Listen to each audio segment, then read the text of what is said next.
सिद्धिभ्यः ॐ नमः सिद्धिभ्यः।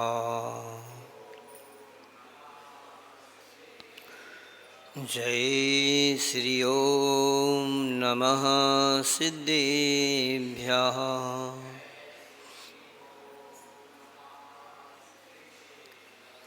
मोक्षमार्गस्य नेतारं भेत्तारं कर्मभूभृतां ज्ञातारं विश्वतत्त्वानां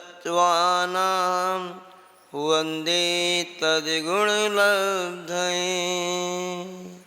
मोरे देवादिकेदार श्री मूलनायक श्री नेमिनाथ भगवान की, चेतन चमत्कारी चिंतामणि श्री पार्श्वनाथ भगवान की, आचार्य प्रवर श्री उमा स्वामी जी महाराज की, संत श्रोवणी आचार्य गुरुवर श्री विद्यासागर जी महाराज की, निरापक्ष मुनि पुंगव सुधा सागर जी महाराज की, निरापक्ष मुनि श्री वीर सागर जी महाराज की, परम मुनि श्री वीर विशाल सागर जी महाराज की।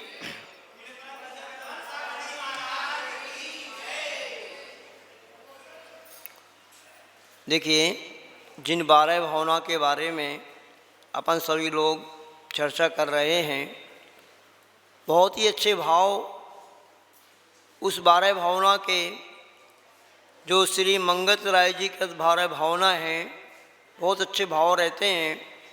जो भी यदि इसका पाठ करते हैं ना, तो पाठ करते करते भी थोड़ी सी बैराग की झलक आ जाती है। तो मैं जब तक लोग आ रहे हैं उसी 12 भावना का पाठ यहाँ पे कर रहा हूँ, जिसको आती है वो साथ में पढ़ना। बंधु श्री अरिहंत पद बीतराग विज्ञान, वर्णु वारह भावना जग जीवन हित जान।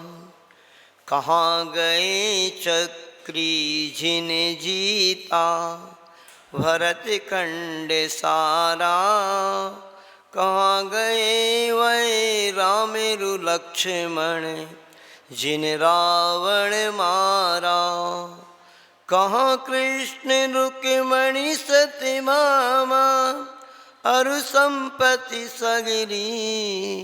कहाँ गए वै रंग महल अरु, सुवरन की नगरी। नहीं रहे वै लोभी कौरव, जूझे मरे रन में। गए राज तजे पांडव वन को, अग्नि लगी तन में। मोहि नींद से उठो रे चेतन, तुझे जगावन को। हो दयाल उपदेश करें गुरु, 12 भावन को। अब अनित्य भावना क्या होती है, इसका वर्णन आ रहा है। सूरज चांद छिपे निकले ऋतु, फिर कर आवे। प्यारी आयु ऐसी बीते, पता नहीं पावे। पर्वत पतित नदी सरिता जल, बह कर नहीं हटता। श्वास चलतियों घटे काट ज्यों, आरे सो कटता। ओस बूंद ज्यों गले धूप में, बांजुल पानी। छिन छिन यौवन छीन होते हैं, क्या समझे प्राणी। इंद्रजाल आकाश नगर सम, जग संपत्ति सारी। अथिर रूप संसार विचारो, शव नर अरु नारी।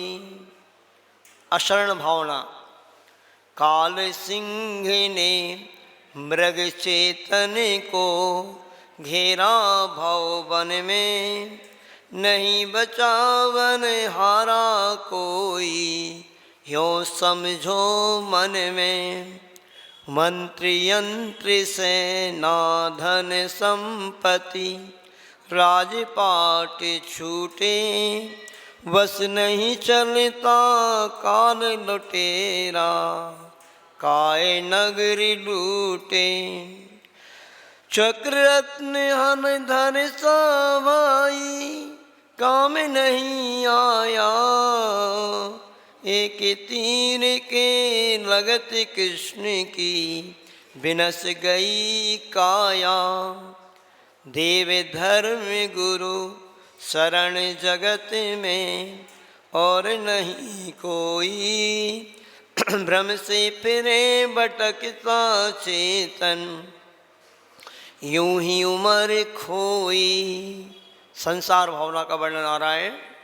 जन्म मरण अरु जरा रोग से सदा दुखी रहता, द्रव्य क्षेत्र अरु काल भाव भव परिवर्तन सहता। छेदन भेदन नरक पशु गति बदवंदन सहना, राग उदय से दुख सुर गति में कहाँ सुखी रहना।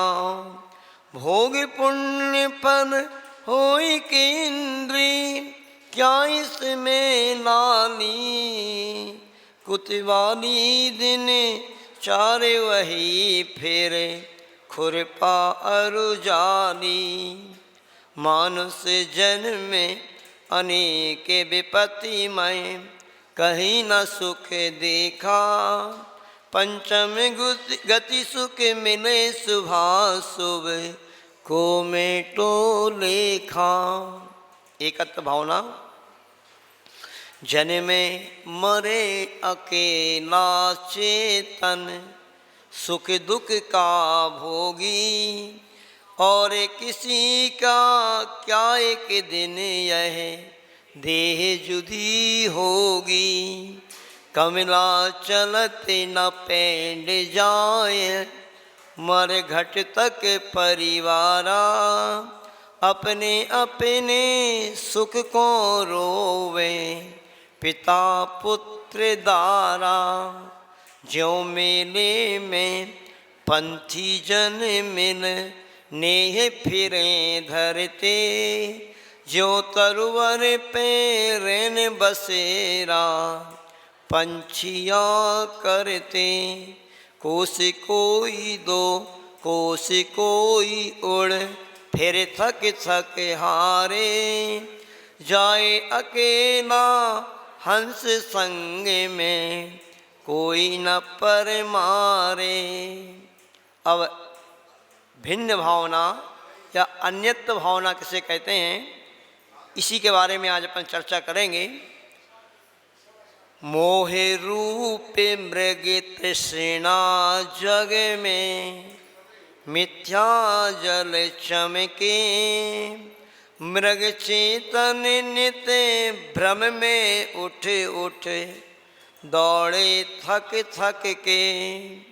जल नहीं पावे प्राण गमावे, भटक भटक मरता वस्तु पराई माने अपनी भेद नहीं करता। तू चेतन अरु देह अचेतन यह जड़ तू ज्ञानी, मिले अनादि यतन ते बिछुड़े ज्यों पै अरु पानी। रूप तुम्हारा शव सो न्यारा भेद ज्ञान करना, जौलो पौरुष थके न तौलो उद्यम सो चरना। देखिए, कल अपन ने एकत्व भावना के बारे में थोड़ी सी चर्चा की थी, और ये एकत्व भावना की गजब की दो पंक्तियाँ, कोस कोई दो कोस कोई उड़ फिर थक थक हारे, जाए अकेला हंस संग में कोई न पर मारे। जो जो पक्षी और आकर के पेड़ पे बस जाते हैं, सुबह जब वो दौड़ लगाते हैं ना, तो जो जहाँ से आया था कुछ दूरी तक तो वो साथ साथ में भी जाते हैं, कोस दो कोस, फिर अपनी अपनी जहाँ से जो व्यक्ति आया था वहाँ पर ही पहुँच जाता है। इसी तरह से आप सबके घर में, परिवार में जो व्यक्ति जहाँ से आया है, कहाँ से आया? कोई नरक से भी आया है, कोई त्रियंश से भी आया है, कोई स्वर्ग से भी आया है, कोई निगोद से भी आ सकता है, कोई मनुष्य से भी आ सकता है। सभी जगह से, किसी के बारे में कोई पता नहीं कि कोई कहाँ से आया है, क्योंकि अवधि ज्ञान तो आज हम लोगों को भी नहीं, नहीं तो अवधि ज्ञान से आपको बता देते हैं कि आप कहाँ से आए हो, किंतु अवधि ज्ञान नहीं। किंतु शास्त्रों में ये बताया है कि इस पंचम और छठे काल में प्राय करके पापी जीवी जन्म लेते हैं। अपन सब पापी हैं, पुण्यात्मा जीव नहीं है अपन। पुण्यात्मा होते अपन तो अपना जन्म विदेश क्षेत्र में होता, जहाँ पर साक्षात अभी भी भगवान का समावसरण लगा हुआ है, जहाँ पर रिद्धिधारी मुनि महाराज विचरण कर रहे हैं, अवधि ज्ञानी मना पर्याज्ञानी मुनि महाराज विचरण कर रहे हैं। आज भी उस विदेश क्षेत्र में होता और मुनि महाराज के दर्शन करके उन केवली भगवान के समावसरण में पहुँच करके अपन उनसे पूछ सकते थे डायरेक्ट, किंतु वो सौभाग्य अपना नहीं है। तो कहते हैं इस पंचम काल में अमूनन लोग नरक और त्रियंश, मतलब बहुत कोई दुर्लभ व्यक्ति होगा कि जो स्वर्ग से आया हो या मनुष्य से आया हो, नरक त्रियंश से आए हैं अपन। तो लास्ट में तो फिर कहते हैं अंत में घर परिवार कुटुंब कबीला सब यहीं पे छूट जाएगा और व्यक्ति को अकेला ही जाना है। ऐसा कभी मन में यदि भाव भी आ जाए ना अपने कि मुझे अकेला ही जाना है यहाँ से, कोई साथ में नहीं जाएगा, ऐसे भाव आता नहीं।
नहीं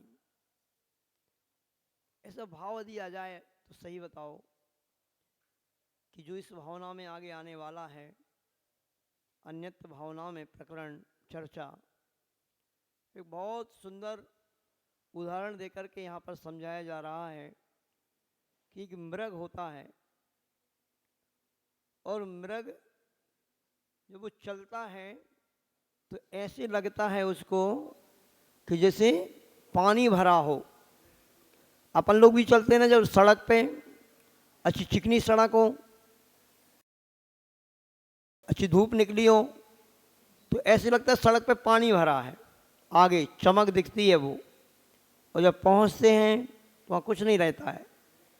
ऐसे ही वो मृग रहता है कि मृग तृष्णा बोलते हैं। वो सोचता पानी भरा हुआ है, वो दौड़ लगाता है। या इसको ऐसे भी लेते हैं कि मृग की नाभि में ही गंध रहती है, किंतु वो सोचता है गंध और कहीं से आ रही है, और उस गंध के चक्कर में वो दौड़ लगाता है, और दौड़ लगाते लगाते लगाते अपने प्राण भी खो देता है। किंतु जब गंध और कहीं है ही नहीं, गंध तो उसकी नाभि में ही है, पानी वहाँ पर है ही नहीं जिसको पानी समझ रहा है और दौड़ लगा रहा है, तो मरण को प्राप्त हो जाता है। किंतु ना उसको वो पानी मिलता है, ना वह सुगंधी जो उसकी नाभि में ही स्वयं है उसको प्राप्त होती है। ऐसी अपन सब क्या कर रहे हैं, आप लोग सब क्या कर रहे हैं, अपने इस शरीर के अंदर जो हमारा आत्मा विराजमान है, आत्म तत्व विराजमान है, उसको भूल करके और हम सभी भी दौड़ लगाते रहते हैं।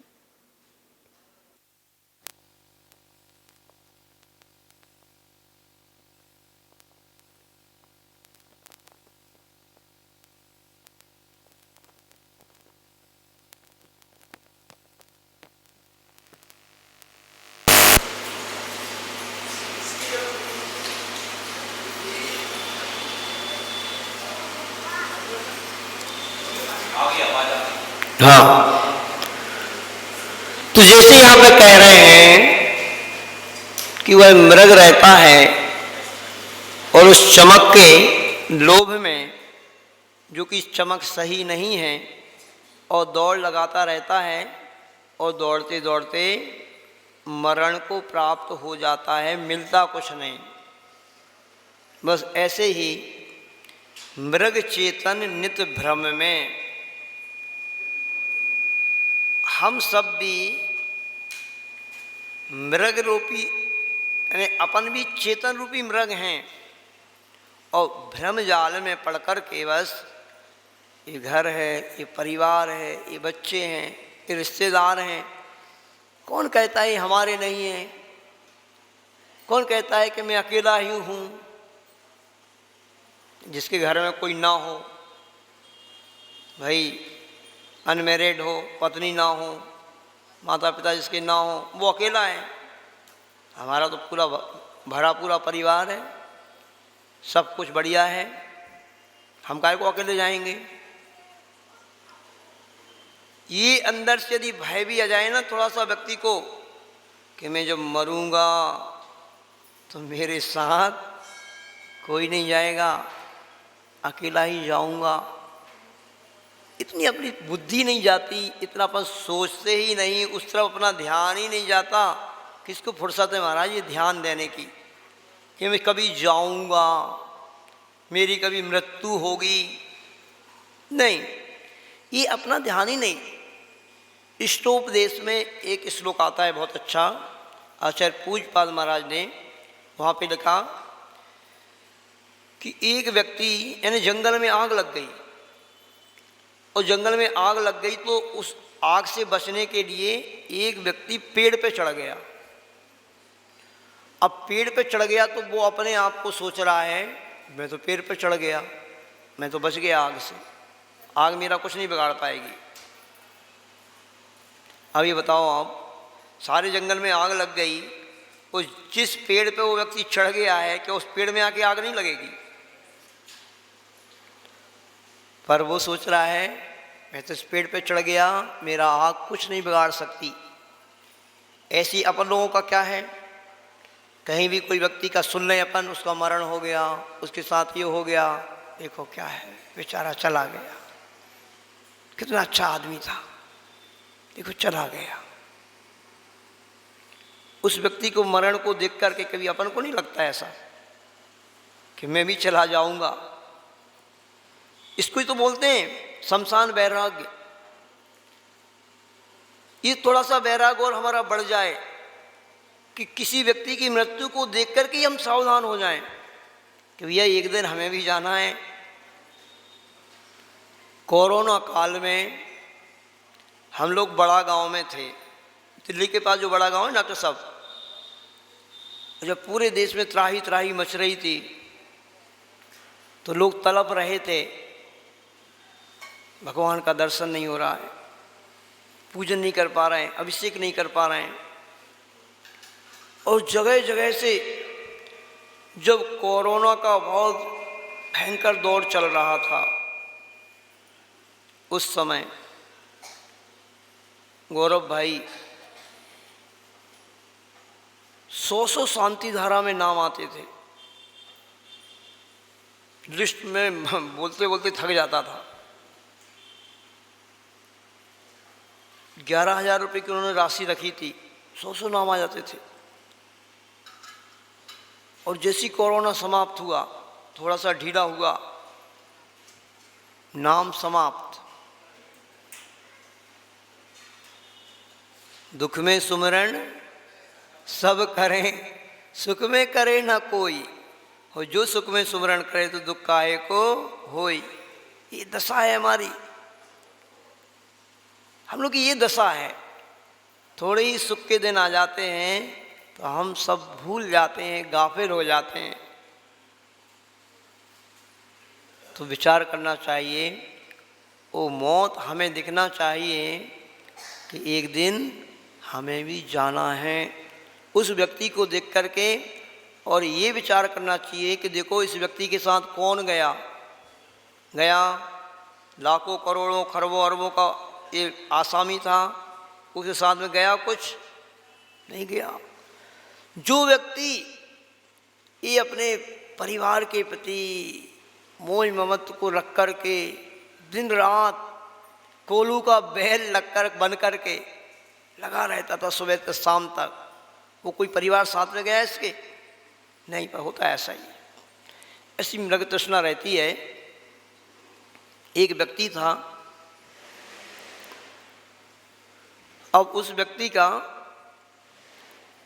अशुभ कर्म के उदय से कुछ परिस्थिति ढीली हो गई, तो वो एक जगह गया, किसी अपने रिश्तेदार के यहाँ गया होगा, और वहाँ पर उसके लिए बढ़िया छाछ पीने को मिली। क्या मिली? छाछ। और उस छाछ में थोड़ा सा, ऐसे तो छाछ सही वही कहलाती है, आज लोगों ने छाछ बनाना ही बंद कर दिया। आज तो मिक्सी में आप ऐसे ऐसे कर देते हो, तो वो छाछ नहीं कहलाती, मही नहीं कहलाता। वो मही क्या कहलाता था? जब मथानी से भा करके उसमें से पूरा नवनीत निकल जाता था तो वो छाछ कहलाती थी, मही कहलाता था। तो वहाँ उसकी मूंछ बड़ी बड़ी थी, उस व्यक्ति की मूंछ बहुत बड़ी बड़ी थी, तो वहाँ पर थोड़ी सी उस मही में, छाछ में भी थोड़ा सा नैनू होगा, तो उसकी मूंछ में लग गया। उसने कहा यार ये अच्छा काम है, थोड़ा सा नैनू इस मूंछ में आज निकल आया और मेरी परिस्थिति भी बहुत ख़राब चल रही है, तो मैं और कई जगह चला जाता हूँ, सबके यहाँ छाछ पीऊँगा और थोड़ा थोड़ा सा नैनू बच जाएगा, तो इस नैनू से फिर धीरे धीरे नैनू जुड़ता जाएगा। जब थोड़ा सा ज़्यादा हो जाएगा तो फिर इससे घी निकाल लेंगे, घी निकालेंगे तो कुछ दिन में ये बहुत सारा घी हो जाएगा। और ऐसे कर करके बहुत मेहनत से महीनों में, सालों में उसने वो नैनू इकट्ठा किया होगा और उससे फिर थोड़ा सा घी निकल आया। और उस घी जो निकल आया, उसने कहा अब बहुत बढ़िया, कम से कम भाई इतना 1-8 किलो घी तो हो गया। अब उस घी को उसने एक उसमें बर्तन में रख लिया और पास में ही रखा था वहाँ पर ही। और उस दिन वो उसने थोड़ी सी अब अपने ये एक झोपड़ी भी बना ली थी। इसे पूरा बर्बादी हो चुका था, कुछ नहीं था उसके पास। झोपड़ी बना रखी थी, उसमें ही सो रहा था।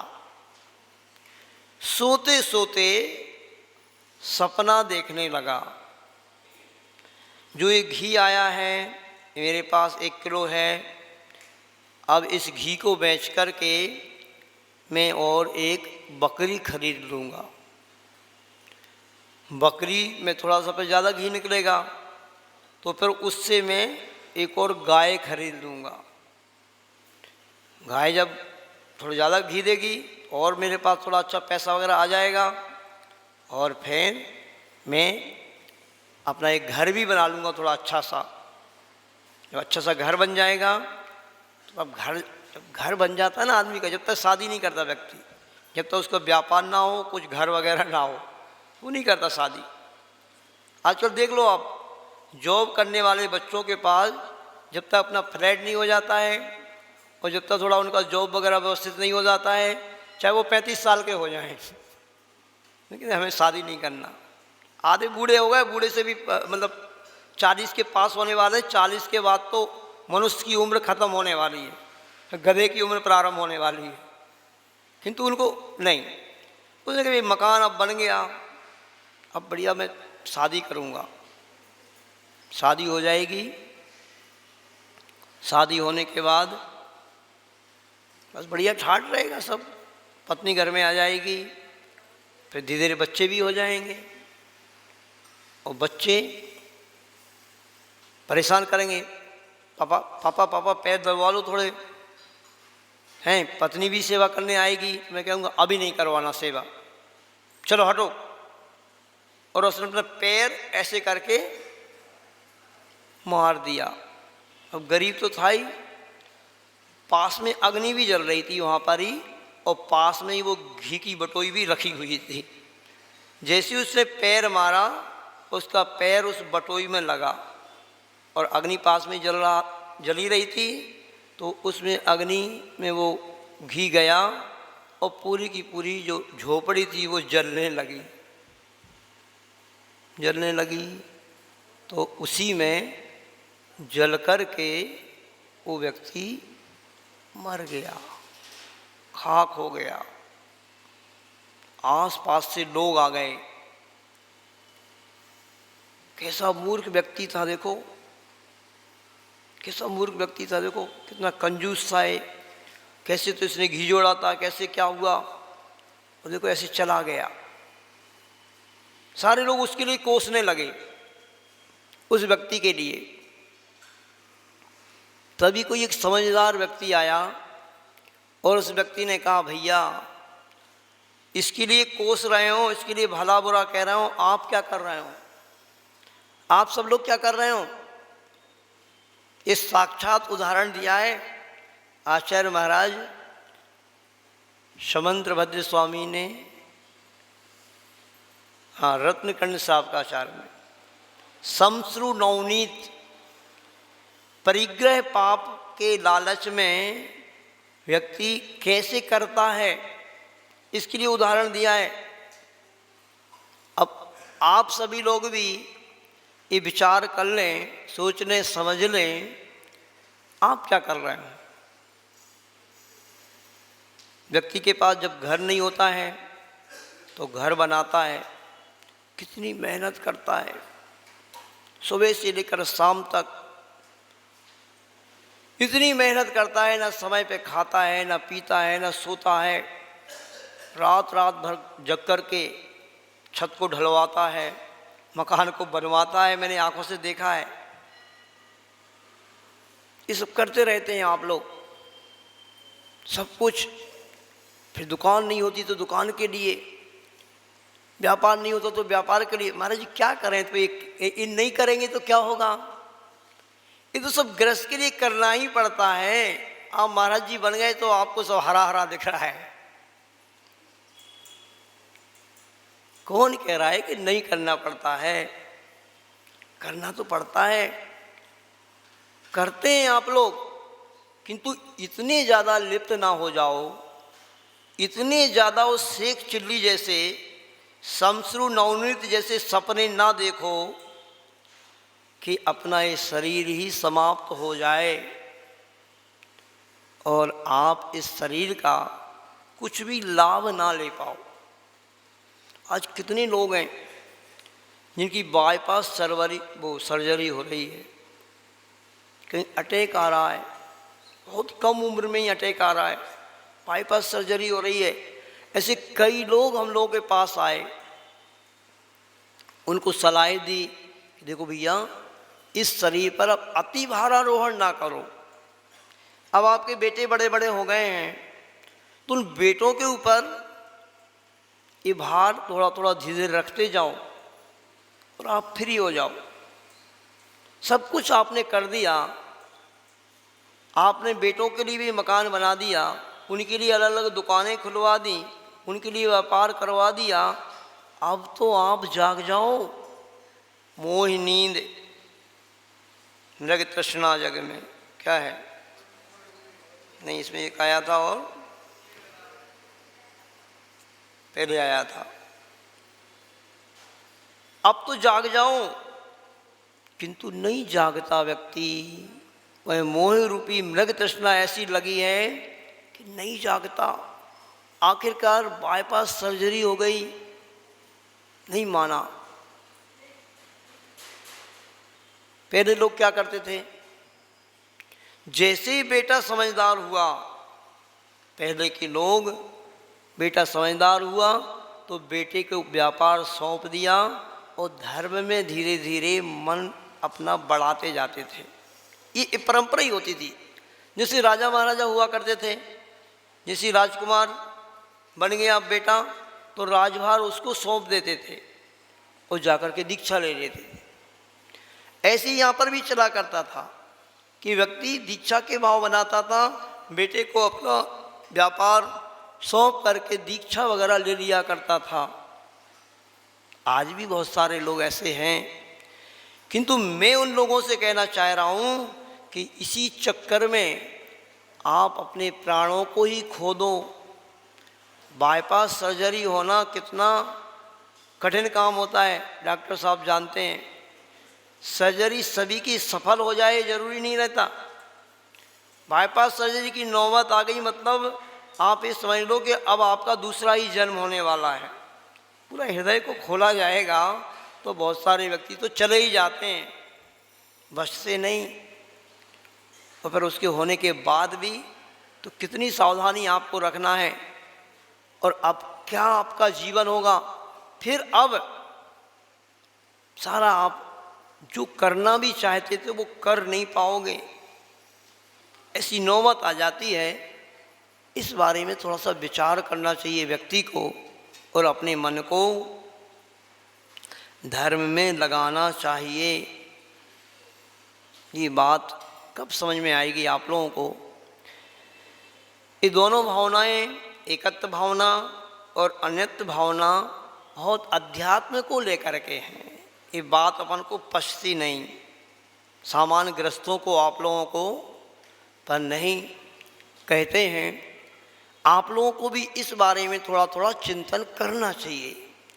हम मानते हैं कि आप ग्रस्त लोग हैं और ग्रस्त के जाल में फंसे रहते हैं, किंतु जो व्यक्ति थोड़ा सा भी अपने इस चेतनत्व के प्रति ध्यान रखेगा, अपने इस जीवात्मा के बारे में कि मैं एक जीव आत्मा हूँ और मैं अकेला ही आया था और अकेला ही जाना है, तो ऐसे लोग घर गृहस्थी में रह कर के भी कभी कभी समय निकालते हैं और उस घर गृहस्थी का अपने कर्तव्य का पालन करते हुए धर्म की ओर भी अपना मन बढ़ाते हैं। ऐसे बहुत सारे गृहस्थ हैं जिन्होंने अपने जीवन को अच्छा बनाया है। आप लोग भी सभी अच्छा बनाएं, हम लोग देखते हैं, दिल्ली जैसी जगह में हम लोग रहें, वहाँ पर भी देखा कि बहुत सारे ग्रस्त ऐसे हैं कि दिल्ली जैसे शहर में रह कर के भी 2 प्रतिमा का, 3 प्रतिमा का, 4 प्रतिमा का, यहाँ तक कि 7 प्रतिमा का भी पालन कर रहे हैं। बोलो आप, प्रतिमा क्या होती है? प्रतिमा का पालन करना कोई खेल नहीं होता है। आप लोगों में इतने लोग बैठे हैं, बहुत सारे लोगों का तो रात्रि भोजन का त्याग भी नहीं होगा। कितने लोगों का रात्रि भोजन का त्याग है? हाथ बहुत सारे उठ गए। अब उठाना, रात्रि भोजन का क्या त्याग है आपका? रात्रि में अन्न नहीं खाने का त्याग है। चारों प्रकार के आहार का त्याग किस किस का है? देखो हाथ कितने कम हो गए। देखो ये भैया जो बैठे हैं डॉक्टर साहब, इनकी उम्र देखो आप। और भोग भूमि कहा जाता है यूपी दिल्ली को, उस प्रांत को, वहाँ से ही आए हैं। एक छपरौली नाम का एक ग्राम है, छोटा सा 100 घर की समाज है, हम लोग गए थे वहाँ पर। अब इनकी उम्र देखो, इनका चारों प्रकार के आहार के त्याग में हाथ ऊपर कर रहे हैं। सोचो, प्रशंसा करो इस व्यक्ति की।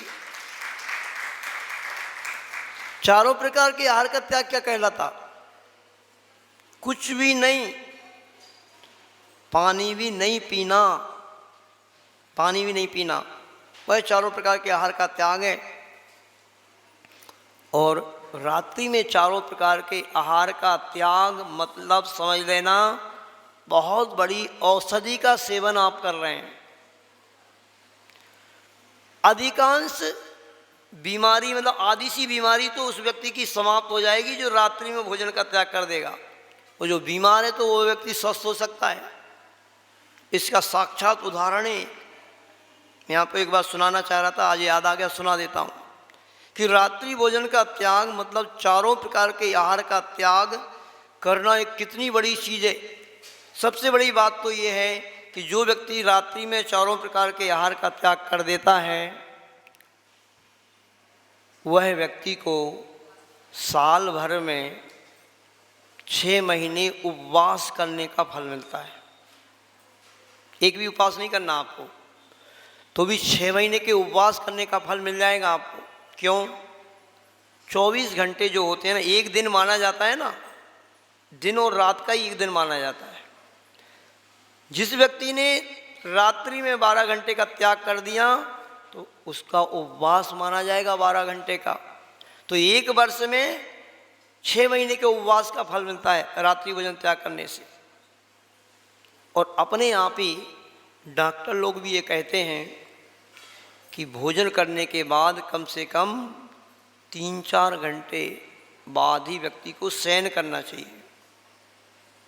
यदि आपने खाया और सो गए तो वो डाइजेस्ट नहीं होगा, वो आपके लिए फिर अजीर्ण हो जाएगा, सही शरीर में वो लगेगा ही नहीं, तो आप बीमार पड़ेंगे फिर।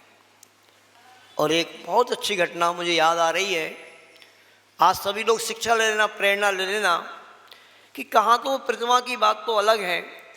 यदि आप चारों प्रकार के आहार का त्याग जिस व्यक्ति का हो गया तो शुरुआत भी प्रतिमा की यहीं से होती है। यदि आपका चारों प्रकार के आहार का त्याग रात्रि में हो गया, समझ लो आपने बहुत बड़ा काम कर लिया। ये घटना जो है आचार्य गुरुवर विद्यासागर जी महाराज के पास, शायद बीना बारह की घटना है। बीना बारह में आचार्य श्री संध्या समय में बैठे हुए थे और एक व्यक्ति, यानी मुश्किल से 20-22 साल का युवा होगा, वो युवा बच्चा था। 2 लोग इधर से पकड़े, 2 लोग इधर से पकड़े हुए हैं। उस बच्चे को आचार्य श्री के पास लेकर के आए। बिल्कुल हड्डी हड्डी उसकी दिख रही थी। डॉक्टरों ने उसको कैंसर बताया था। काफ़ी समय से इलाज चल रहा था किंतु कोई लाभ नहीं मिल रहा था। अब डॉक्टरों ने भी हाथ खड़े कर दिए थे कि भाई बहुत मुश्किल है, इसकी बचने की कोई संभावना नहीं लग रही।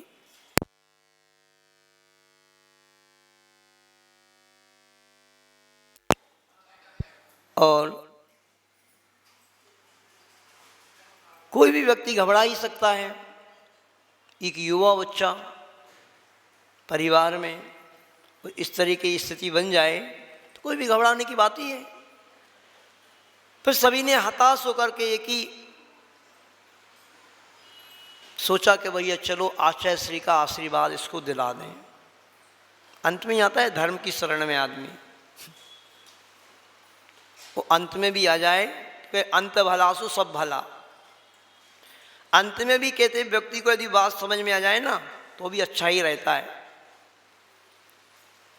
और वो आचार्य श्री के पास आके निवेदन किया और बताया आचार्य श्री को कि आचार्य भगवान ऐसा ऐसा हो गया, सब देश विदेश सब जगह उसका इलाज करा चुके हैं किंतु कोई लाभ नहीं हो रहा। आचार्य श्री ने कहा एक काम कर सकते हो, अब हताश तो हो ही गए, आप सब जगह से तो हार ही गए हो। जी आचार्य श्री बोलो, आप तो आपका आशीर्वाद ही लेने आए हैं। आचार्य श्री ने कहा रात्रि भोजन का त्याग कर दो। जी आचार्य श्री, क्योंकि अभी संभावना लगी नहीं रही थी कि मैं अब बच जाऊंगा। तो उसने कहा जी महाराज जी आचार्य श्री रात्रि भोजन का त्याग कर देता हूँ। फिर उसने बोला आचार्य श्री कम से कम औषधि तो ले लूँगा रात में। आचार्य श्री ने कहा नहीं, औषधि भी नहीं लेना। अब जब कोई बचने की संभावना ही दिख रही, औषधि खा खा के तो तुम्हारी हड्डी हड्डी दिख रही है, पूरे में घूम आए, सब जगह इलाज करा के आ ही गए हो, अब क्या औषधि लेना।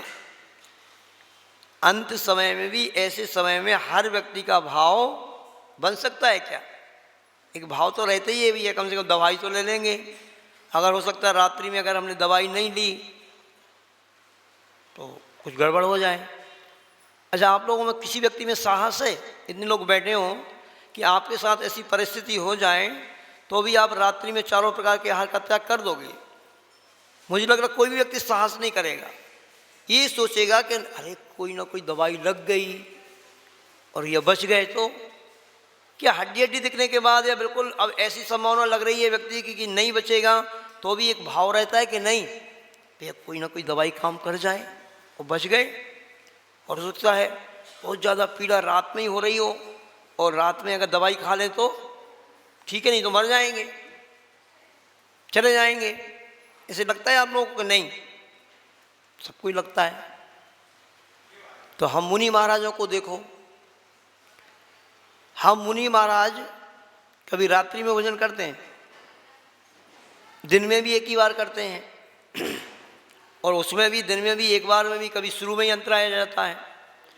कभी कभी ऐसा भी होता है डॉक्टर साहब कि पहली अंजलि पानी लिया उसमें ही बाल आ जाता है, पहला ही ग्रास लिया उसमें ही बाल आ जाता है, तो बैठ जाते हैं। 5-5, 6-6 अंतराय, एक एक हफ्ते तक भी अंतराय आते हैं। ध्यान रखना, कभी नहीं खाने से व्यक्ति नहीं मरता। बहुत कैपेसिटी रहती है इस शरीर के अंदर।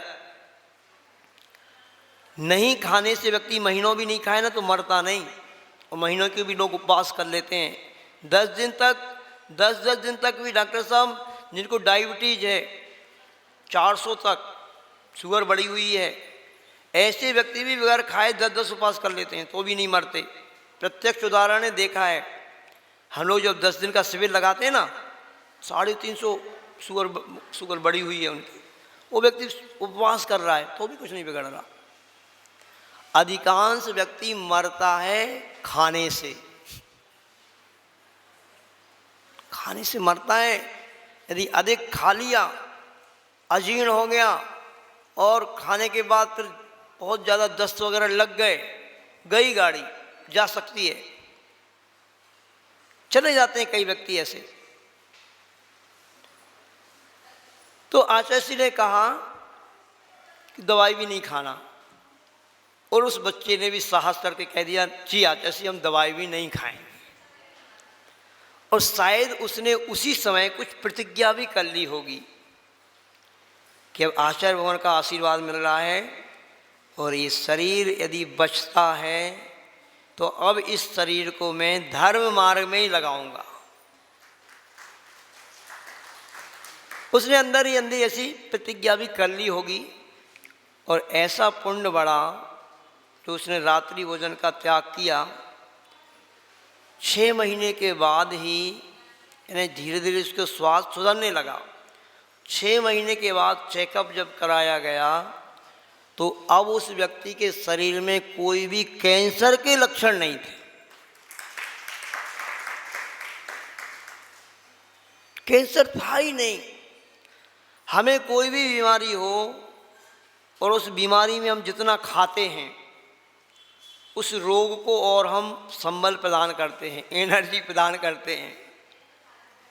क्योंकि कभी भी कोई भी मशीन रहती है, उस मशीन को थोड़ा विश्राम तो होना चाहिए।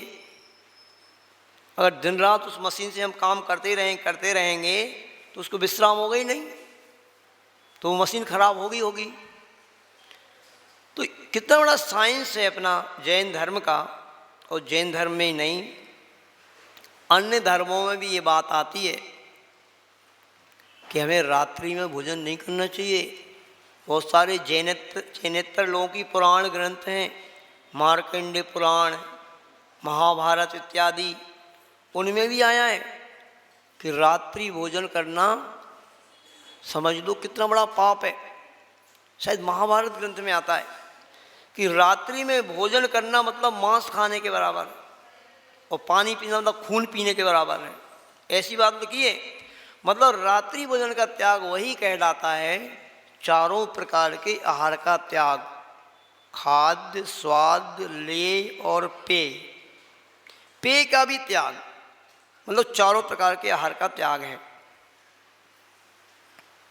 और ये जैनी के तो चिन्ह ही हैं 3। जैनी के 3 चिन्ह कौन से हैं?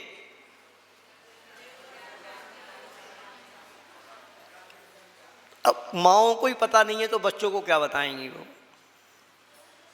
और माँ का ही जब त्याग नहीं है, इन तीनों का नियम नहीं है, तो बच्चों को वो क्या शिक्षा देंगी। बहुत सारी माएँ ऐसी हैं जो सुबह से दर्शन करने ही नहीं आती। अब अपने पता नहीं एमपी में है कि नहीं, उधर यूपी और दिल्ली में तो ऐसा है। उधर तो बहुत सारे लोग दर्शन करते ही नहीं, किंतु बात वहाँ पर अलग है। उनके अंदर संस्कार नहीं रहते। वहाँ पर अलग प्रचलन है। यूपी, दिल्ली, हरियाणा में वहाँ पे अग्रवाल समाज रहती है और अग्रवाल समाज में वैष्णव अग्रवाल भी होते हैं और जैन अग्रवाल भी होते हैं। तो जिसके 25 वर्ष तक 20 वर्ष तक संस्कार ही नहीं है जैन धर्म के प्रति, तो वो नहीं आते। ऐसे लोग कई की आस्था नहीं बन पाती। उनके लिए इतनी ये गहरी बात नहीं है। यदि इस एमपी में जहाँ पे बचपन से ही संस्कार दिए जाते हैं और कोई व्यक्ति यदि मंदिर नहीं आ रहा सुबह से, तो बहुत बड़ा अपराधी है वो। क्योंकि यहाँ तो घुट्टी में पिलाया जाता है आपको कि भैया सुबह से भगवान का दर्शन करना। छोटे से बच्चे को ही संस्कार दिए जाते हैं और दिए जाना चाहिए। इतना दुख होता है। इस शिविर में हम लोग पढ़ा रहे हैं और एक दिन मैंने पूछा, 200 बच्चे बैठे थे, मुश्किल से 10 बच्चों ने हाथ उठाया होगा कि जो स्कूल जाने से पहले भगवान का दर्शन करते हैं। और ये आप कितनी अच्छी माएँ हैं जो प्रेरणा ही नहीं देती, उन बच्चों को शिक्षा ही नहीं देती। तो प्रतिदिन देव दर्शन करना, रात्रि में भोजन नहीं करना और पानी छान करके पीना। लोटी डोर छन्ना, ये जैनी के चिन्ह, ये चिन्ह होते थे जैनी के। जैनी व्यक्ति कहीं भी जाता था तो पहले कुआं होते थे, न तो हैंडपम्प रहता था, ना और दूसरे सबमर्सिबल वगैरह होते ही नहीं थे। तो जैनी व्यक्ति चिन्ह होते थे उसके कि वो एक बाल्टी छोटी सी और रस्सी और छन्ना ये लेके जाता था। जहाँ कहीं भी कुआं मिला, पानी खींचा, वो छान करके पी लिया।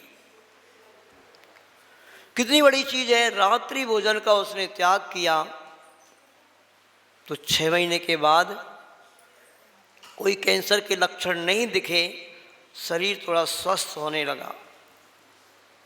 1-2 साल में तो वो व्यक्ति पूरा स्वस्थ हो गया, पूरा स्वस्थ हो गया।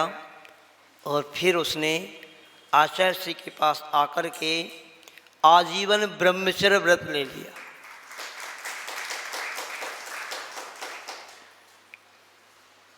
सोचो आप, कितनी बड़ी उपलब्धि रात्रि भोजन त्याग की। सामान्य नहीं समझना इसको। अधिकांश लोग रात्रि भोजन करने से ही आज बीमार हो रहे हैं। प्रायः करके जो फास्ट फूड है, व्यक्ति दिन में तो दाल रोटी खाता है, ये सब चीज़ें कब खाता है? रात्रि में खाता है। जब पार्टियों में जाता है, जब यहाँ वहाँ जाता है, तो यही सब कुछ खाता है। और कहते हैं, सुनो, आगे अभी घटना पूरी नहीं हुई, आजीवन ब्रह्मचर्य व्रत तो ले लिया उसने, और घर में रह कर के आचार्य जी का आशीर्वाद मिला, कुछ वर्षों तक साधना की, और फिर बाद में जब पूर्ण स्वस्थ हो ही चुका, अब तो अभी आचार्य श्री के सानिध्य में जब कुछ समय पहले मुनि दीक्षा हुई थी, जब ललितपुर में दीक्षा हुई, तो उन ब्रह्मचारी भैया की मुनि दीक्षा हो गई। और वो है जो नरसिंहपुर के मोनू भैया थे, वह अब मुनि श्री आश्रव सागर जी महाराज बन गए। डॉक्टर साहब को भी आश्चर्य हो रहा होगा कि जो औषधि इतने बड़े रोग की हम डॉक्टर लोग नहीं कर सकते, और ऐसे हो सकती है। डॉक्टर साहब, आप बहुत बढ़िया ट्रीटमेंट दे सकते हो आप मरीजों को। जैनी व्यक्ति कोई आपके पास आए ना, तो उसको तो बोलो पहले ये वाली फीस हमारी दो, पहले तुम रात्रि भोजन का त्याग करो, जब ही तुम्हारा इलाज करेंगे, नहीं तो करेंगे ही नहीं। आपकी बात मान सकते हैं लोग, हमारी नहीं मानेंगे। आप समझो, आप विचार करो, कैंसर जैसा रोग भी रात्रि भोजन के त्याग से, देखो मेन तो रात्रि भोजन का त्याग ही है, फिर गुरुवर का आशीर्वाद तो है ही, और उस व्यक्ति के अंदर जो संकल्प की भावना आई, सभी ने मिलकर के उसका पुण्य बहुत बहुत तेजी से बढ़ाया होगा, जबकि ये कार्य संभव हो सका है। आप लोगों को बहुत अच्छे से विचार करना चाहिए। आचार्य श्री ने ऐसी कई घटनाएं बताई। मैं आपको ये बता रहा हूँ कि प्रवचन सुनने मात्र से क्या होने वाला है। कितना सुन रहे हैं आप लोग? कुछ आचरण में उतारो, कुछ आचरण में उतारो। प्रतिमा लेता है व्यक्ति, तो फिर तो रात्रि भोजन का त्याग तो होता ही है, सारा कुछ बाहर का सब कुछ त्याग हो जाता है। होटल का कुछ भी नहीं वो खाता है प्रतिमाधारी श्रावक। घर में ही जो शुद्ध रहता है भोजन, उसी को करता है। अरे कम से कम दीक्षा के भाव नहीं बन पा रहे हैं आपके। पहले तो लोग दीक्षा ही ले लेते थे, तो मैं आपसे कह रहा हूँ कि कम से कम शुरुआत तो करो। कम से कम रात्रि भोजन को त्याग करने का मन तो बनाओ, और शुरुआत तो आपकी कम से कम, कोई बात नहीं, अन्न के त्याग से ही कर दो, कि कम से कम ऐसे भाव मन में लाओ। रात्रि में भोजन कर रहे हो कि मांस खा रहे हैं, मांस। वैसे तो रात्रि में भी नहीं, दिन में भी जो लोग अमर्यादित भोजन कर रहे हैं, फास्ट फूड की बात तो छोड़ो, आप अपने घर में भी भोजन बना के कर रहे हो, तो भी वो मांस जैसे ही है भोजन। शाकाहारी भोजन भी कैसे है पूछो, कैसे है? हम क्या बोल रहे हैं? मर्यादित भोजन। जैन धर्म इतना सूक्ष्म है कि आप कल्पना भी नहीं कर सकता दूसरा व्यक्ति कोई जो 3 दिन की, 5 दिन की, 7 दिन की मर्यादा बतलाई हुई है आटे मसाले वगैरह की, जो आप महाराज जी को भोजन देते हो मर्यादित। इन बरसात के दिन में, ये बरसात आने वाली है, इस बरसात के दिन में 3 दिन से यदि ज़्यादा का आटा आप खा रहे हैं, तो कहा है कि 3 दिन होते ही उस आटे में तज जाती है, उसी जाति के, उसी कलर के, रंग के जीव उत्पन्न होने लगते हैं। और वो कौन से जीव रहते हैं? त्रस जीव, जो अमर्यादित वस्तुओं में बड़ी बड़ी इल्लियाँ बाद में दिखती हैं। एक साथ इतनी बड़ी इल्ली नहीं होती, पहले छोटी छोटी होती हैं जो आँख से दिखाई भी नहीं देती। ऐसे जीव गुणित क्रम से उत्पन्न होते रहते हैं। अब ऐसे आटे मसाले को आप खाओगे, 2 इंद्रिय जीव से मांस संज्ञा प्रारंभ हो जाती है।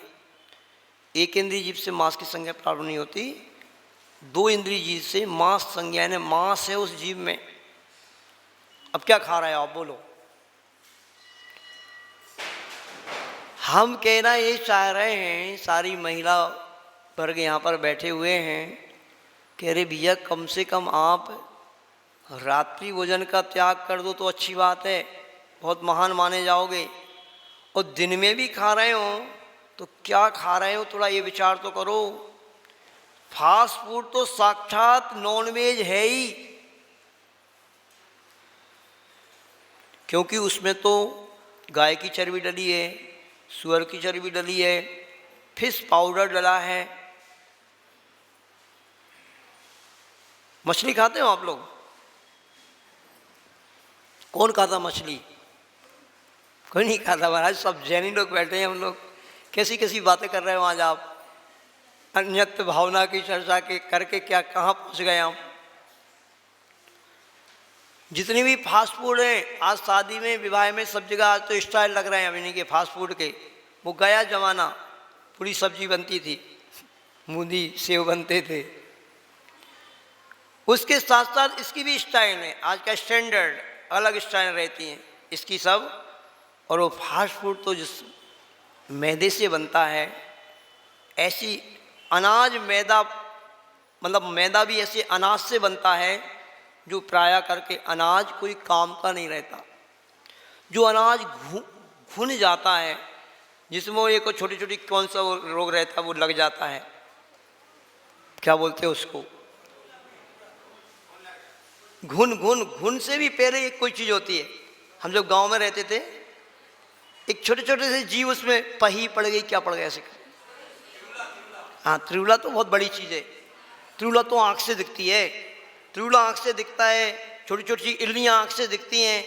एक और छोटी चीज़ रहती है, वो पड़ना प्रारंभ होती है। यानी ऐसा अनाज जो घुन लग जाता है, सड़ने लगता है, काम का नहीं रहता है, सस्ते भाव में मैदा फैक्ट्री वाले खरीद लेते हैं। और एक साथ ऐसी ऐसी फैक्ट्री लग गई आजकल तो कि आप घर में मैदा लाते हो तो छान लेते हो। अच्छा, आप छानती महिलाएं जानती हैं, आप मैदा छानती तो क्या होता है, इडलियों का ढेर नीचे लगता है कि नहीं? कभी विचार तो करो, थोड़ा सा अपने मन में भाव तो लाओ कि जैन धर्म ये कर्म, क्या कर रहे हो आप?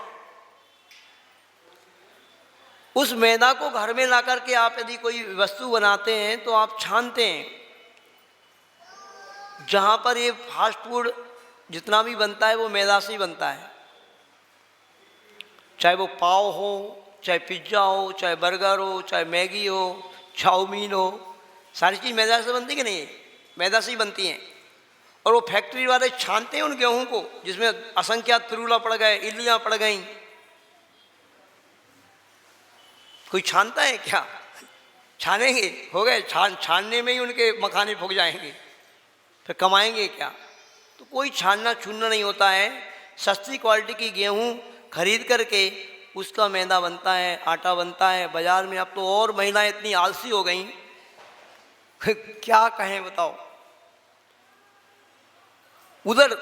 इधर एमपी में भी हो ही गया होगा शुरू बाजार का आटा। कितनी महिलाओं के घर में बाजार का आटा आता है? कोई हाथ उठाएगा नहीं, यहाँ पर नहीं, एमपी है ये।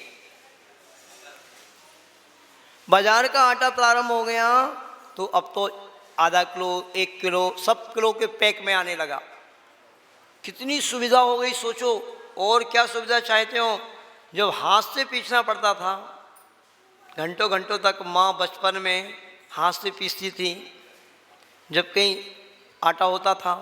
आज तो आपकी छोटी छोटी कितनी छोटी छोटी चक्कियाँ आ गई, ऐसी बिल्कुल हाथ की चक्की जैसी चक्की भी आ गई। अब क्या करना हो बोलो, अब क्या आलस। तो भी महिला वर्ग 3 दिन का नहीं पिसता महाराज जी, कम से कम 1 आध हफ्ते का पीस लेते हैं। 3 दिन कौन पीसे, 3 दिन के बाद कौन पीसे महाराज जी, पूरी मेहनत करना पड़ेगी। ये आलस, असंख्यात जीवों को मौत के घाट उतार रहे हैं आप, और मांस खा रहे हो।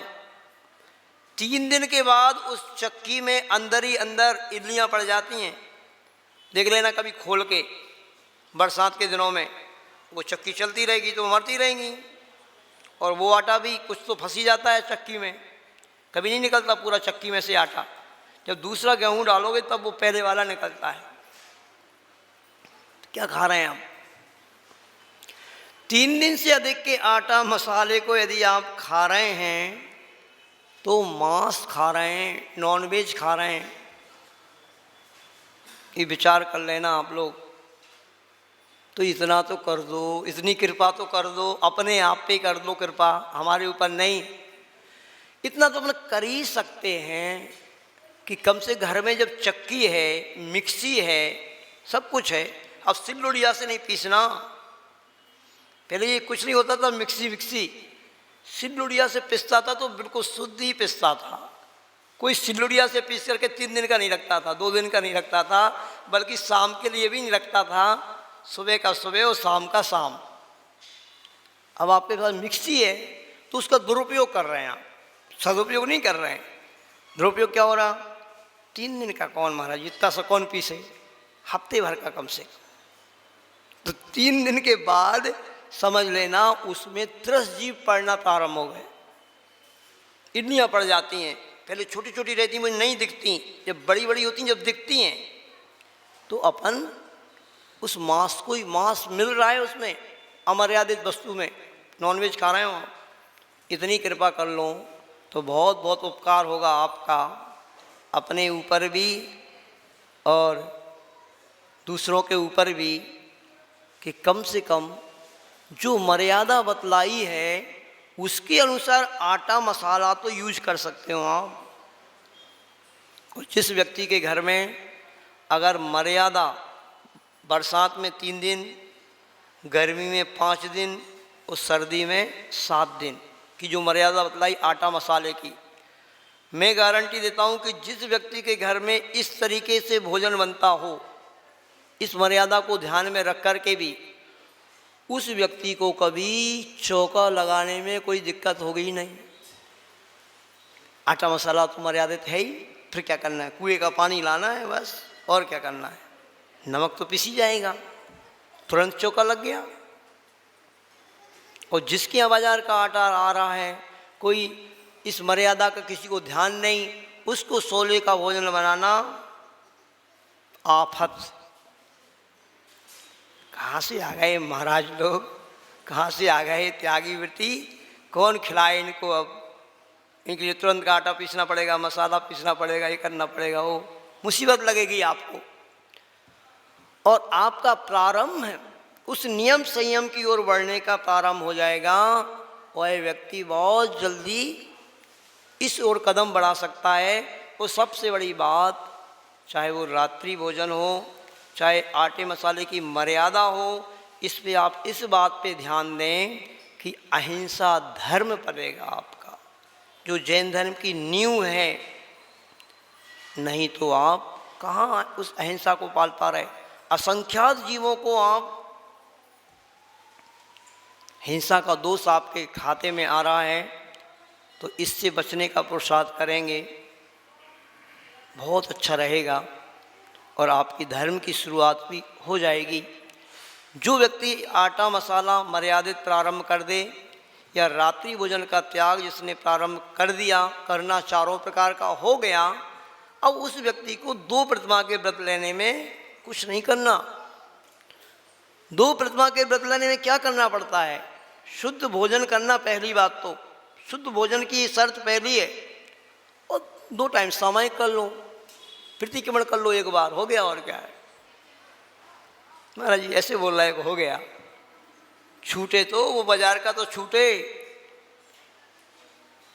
और मर्यादित भोजन का हम पालन करें, ये होता कहाँ है हमसे सब। देखो बहुत बड़ी बात है, ये बुंदेलखंड है गौरव भैया, यहाँ पर कुछ कुछ अभी बचा है, बाकी शहरों में तो सब समाप्त है। बहुत मुश्किल होता है, बहुत मुश्किल होता है। वहाँ पर तो प्रायः करके अब मसाले और आटा तो बाजार का ही शुरू हो गया है, प्रायः करके। बहुत कोई बिरले होंगे। तो मैं आपको ये बता रहा था कि उस दिल्ली जैसे शहर में भी ऐसी बात नहीं है, अभी भी प्रतिमाधारी श्रावक भी हैं, और इस पंचम काल के अंत तक धर्म ऐसे ही तो रहेगा। धर्मात्मा व्यक्ति रहेंगे, बिरले रहेंगे, कम रहेंगे, ऐसी बात नहीं है कि नहीं रहेंगे। वहाँ पर भी ऐसे अनेक लोग हैं जो 2 प्रतिमा, 4 प्रतिमा, 7 प्रतिमा का पालन कर रहे हैं, बहुत सारे लोग हैं। तो आप लोग इतनी मानसिकता कम से कम बनाएं तो बहुत अच्छा रहेगा। पहले के लोग, जो मैं आपसे कह रहा था कि अपने कर्तव्य का पालन होते ही दीक्षा ले लिया करते थे, त्यागी वृत्ति बन जाते थे, आप कम से कम सद्गृहस्थ ही बन जाओ तो आपका बहुत बहुत उपकार होगा अपने ऊपर। और इस अन्यत्व भावना और एकत्व भावना के बारे में जब भी चिंतन आप थोड़ा सा कर पाओगे, आपका मन जब पवित्र होगा, आपके वचनों में भी सादगी होगी, वस्त्रों में सादगी होगी, और भोजन भी आपका सादगीमय होगा, तभी अपना कोई भी अपने अंदर भाव भी अच्छे हो सकते हैं। वरना तो सब कुछ मिटता जा रहा है, ये सब कुछ आज समाप्त होता जा रहा है। इस बात पे थोड़ा आप लोग ध्यान देंगे। यहाँ तक कि अब मिटने की बात यहाँ तक आ गई, उधर तो सब मिट रहा है, ये भी यहाँ क्या है, यहाँ भी अब थोड़ा तो प्रभाव पड़ रहा होगा मुझे लग रहा है। जो 3 दिन की अशुद्धि वाली बात रहती है, उधर हरियाणा, यूपी, दिल्ली में सब समाप्त है। वहाँ तो लोग सब एकल परिवार हैं, अकेले अकेले रहते हैं, फ्लैट में रहते हैं, और थोड़ा सा विज्ञान का प्रभाव भी है। लोग कहते हैं तो नेचुरल है, सब समाप्त हो गया है, सब चलने लगा। अब यहाँ क्या है पता नहीं, थोड़ा बहुत प्रभाव पड़ता होगा यहाँ पर भी, किंतु वो भी बात समाप्त हो रही है। तो इस चीज़ की मान मर्यादाओं को बनाना बहुत ज़रूरी है, जब भी हमारे भाव पवित्र बन पाएंगे। मुनि आचार्य गुरुवर श्री विद्यासागर जी महाराज जी की, मुनि श्री वीर सागर जी महाराज जी की, मुनि श्री विशाल सागर जी महाराज जी की।